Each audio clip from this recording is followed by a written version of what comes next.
Hay varios casos de funcionarios de Loroya que han pasado por el Ministerio de Energía y Minas y han dado la vuelta. Este sistema de puertas giratorias funcionaba muy bien. Un núcleo de funcionarios que se formaron en el complejo metalúrgico de Loroya, inclusive en el periodo en que este complejo metalúrgico formaba parte del Estado. Es una capa, digamos, de funcionarios que ha ido pasando del sector privado al sector público. El actual ministro de Energía y Minas, el señor Merino, ha sido funcionario de Centromín Perú, fue quien privatizó además el complejo metalúrgico de Loroya. Él se encargó dentro de Proinversión, después de haber sido funcionario de Centromín Perú, de todo el proceso de privatizaciones del sector minero metalúrgico. Entonces es una persona muy ligada a Loroya.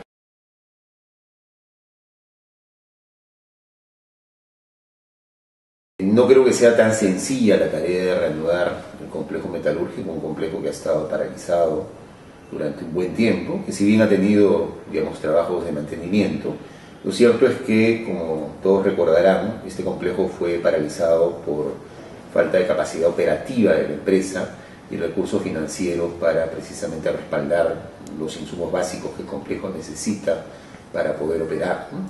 Habrá que ver si en esta ocasión, digamos, van a haber los recursos suficientes y la empresa va a estar en la disposición de asumir esa responsabilidad.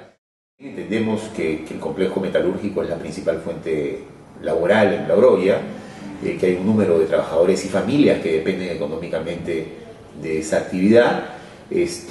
Agenda que sin duda también nos preocupa. Al mismo tiempo nos preocupa que lo ambiental sea dejado de lado en una localidad donde todo el mundo sabe, hay mucha información al respecto, que hay problemas gravísimos de impactos ambientales en la salud de la población, ¿no? Estamos hablando de una población que durante años ha recibido todos los días un cóctel tóxico de plomo da daño neurológico, cadmio y arsénico, cancerígenos, ¿no? Entonces hay un grave problema de salud pública en Loroya y nosotros estamos más bien en la perspectiva que las cosas se manejen con equilibrio, ¿no? Que una posible reanudación de las operaciones del complejo metalúrgico lleve al mismo tiempo la necesidad de un plan riguroso y que finalmente esta empresa termine de cumplir sus obligaciones ambientales.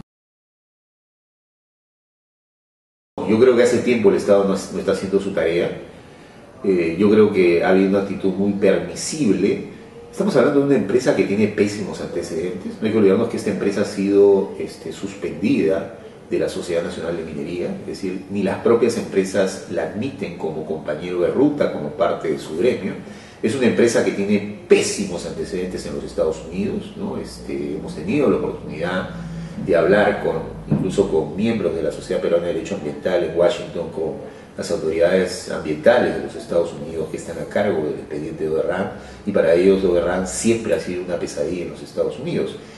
Entonces, creo que el Estado no ha hecho su tarea, y no me refiero únicamente a nuestras autoridades actuales.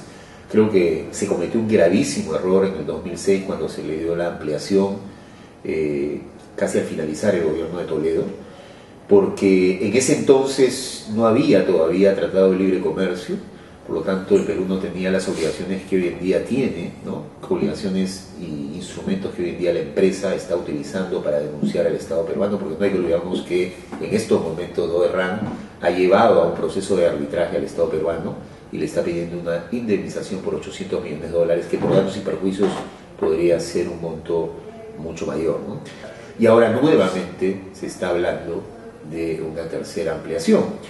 Y por lo que hemos visto, y cuando digo Estado, claro, uno dice el Estado del lado del Ejecutivo, bueno, sin duda ahí hay gravísimos errores que se han cometido y todo indica que quizás se puedan volver a cometer, pero también no hay que olvidarnos que en el Congreso de la República hay una iniciativa legislativa que se está planteando y seguramente se va a discutir en el mes de marzo cuando se reanude las actividades del Congreso, que busca precisamente darle esta ampliación, esta tercera ampliación a Loroya, con artículos bastante laxos, con artículos que dejan puertas abiertas para futuras prórrogas, con artículos que le levantan la responsabilidad de multas que la empresa ha recibido en todos estos años y que no ha pagado. Es decir, Una propuesta que realmente es bastante flexible, que ni por asomo ni siquiera se parece al acuerdo que se alcanzó en el año 2006, ¿no?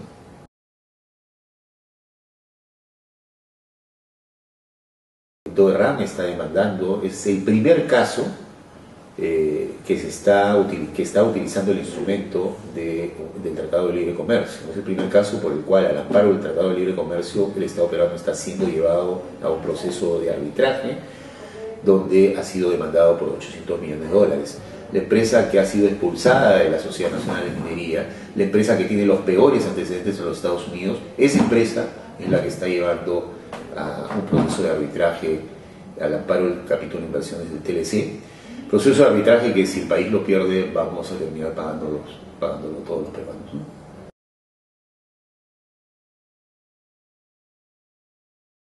Bueno, el PAMA está casi paralizado totalmente. Además, hay que decirlo, paralizado por el lado de las responsabilidades del complejo, de la empresa que opera el complejo metalúrgico, pero también paralizado por el lado del Estado peruano.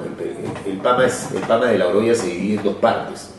Una parte que le correspondía al propietario del complejo metalúrgico, en este caso DOERRAN. DOERRAN, cuando adquiere el complejo metalúrgico, adquiere la responsabilidad del programa de inversiones ambientales para adecuar el complejo metalúrgico a los nuevos estándares ambientales del país, pero hay una parte, alrededor de $22 millones, que le correspondía al Estado peruano, ¿no? En ese momento Centromi Perú, después Activos Mineros, que es la empresa que ha asumido, en realidad no tanto los activos, sino los pasivos ambientales, ¿no? Que era la responsabilidad. Y lamentablemente también hay que decirlo, el Estado peruano no ha cumplido con sus obligaciones por diversos motivos. Siempre se dice, siempre pueden haber argumentos. En alguna ocasión, cuando he conversado con directivos de Activos Mineros, porque ese es un tema que nos preocupó mucho cuando estuvimos en el Ministerio del Ambiente, nos decían que eran muy complicadas y que ellos tenían que pasar por este Sistema Nacional de Inversiones Públicas, ¿no? Y que eso hacía bastante difícil la posibilidad de implementar los proyectos. Pero bueno, lo cierto es que hoy en día, digamos, el PAMA, y sobre todo, además, cuando hablamos del programa de inversiones ambientales del PAMA, estamos hablando de un monto de inversión que ha ido variando, pero también estamos hablando de una cantidad de proyectos. O sea, son 9 proyectos que conforman este programa de inversiones ambientales. Y la empresa además muchas veces ha dicho, oigan, pero de los 9 yo ya he cumplido 8, ¿no? Pero resulta que el proyecto que no ha cumplido, la planta de ácido sulfúrico, representa más o menos algo más del 60% del monto de inversión comprometido. Es decir, es el proyecto fundamental y es el proyecto que la empresa dejó, creo yo, deliberadamente hacia el final, y creo yo también con muy poca voluntad de cumplirlo, ¿no?